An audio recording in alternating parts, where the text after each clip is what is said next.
Le juste connaît ses capacités et les exploite.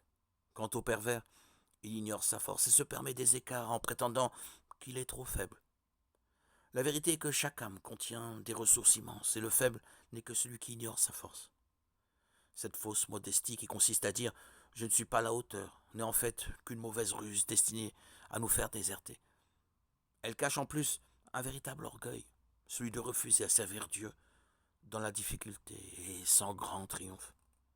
Le juste est celui qui vise sans cesse les plus hauts degrés, sans pour autant tout abandonner s'il se trouvait aujourd'hui dans les plus bas degrés. Cela semble peut-être contradictoire de parler de juste et de bas degrés, mais en fait, il n'est pas de juste qui soit arrivé à son accomplissement sans avoir chuté des milliers et des milliers de fois, chute dont il s'est relevé. Il est fréquent d'entendre cette notion de clémence dans la bouche des justes. Ce qui est plus surprenant, c'est la suite, qu'il faut être aussi indulgent avec nous-mêmes. Juger les autres avec indulgence et chercher en nous, en soi, des points positifs. Quel chemin engageant, un chemin nouveau, plein d'espoir et qui nous mènera vers la perfection pour peu qu'on l'applique honnêtement et simplement.